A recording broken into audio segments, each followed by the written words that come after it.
When Comet 3I Atlas swung past the sun, scientists expected a familiar story. Heat, vaporization, the violent bloom of gas and dust.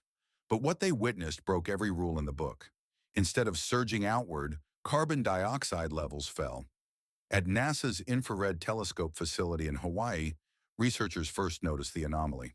Between October 28th and 30th, the comet's signature CO2 emission line, that steady 4.26 micron wavelength, collapsed by over 60%. Such a drop should be impossible. Near perihelion, a comet's frozen heart should erupt, not go silent. At first, the team suspected equipment failure. Solar glare flooding the spectrometers, sensor contamination, data noise.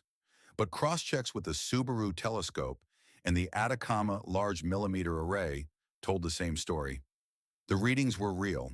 The CO2 wasn't increasing, it was disappearing, precisely and synchronously.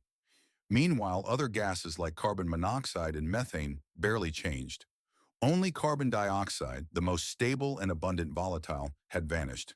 That left two disturbing possibilities. Either the carbon dioxide had been consumed faster than it could escape, or it had never been there at all. But earlier inbound readings clearly showed CO2-rich composition. Somewhere between its approach and closest pass, the gas didn't vent. It was converted. Then came a deeper clue, buried in the infrared reflection data.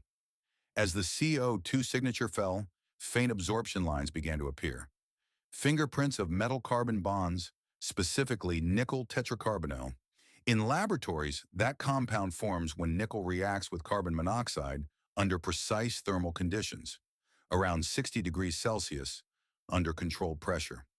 In space, under solar radiation and vacuum exposure, that reaction is virtually impossible. Yet, it was happening. The spectral fingerprint was faint, but unmistakable, and it wasn't the first time. Nickel tetracarbonyl had been detected around 3 the Rayron Atlas weeks before, baffling researchers. Its fragile structure should have decomposed instantly near the sun's ultraviolet onslaught. The only logical explanation? It wasn't surviving. It was being produced. Something on or within the object was catalyzing carbon dioxide, transforming it into carbon monoxide, binding it with nickel, and releasing trace vapors into space. That's not random geology, that's directed chemistry, a precise temperature-dependent reaction pattern, behaving as though the object were regulating itself.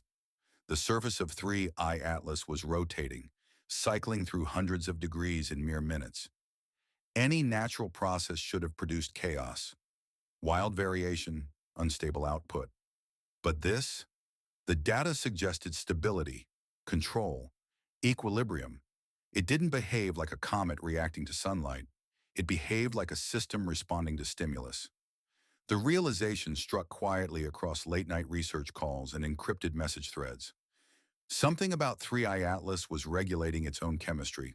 The question was no longer, what is this object made of? It was, what is it doing?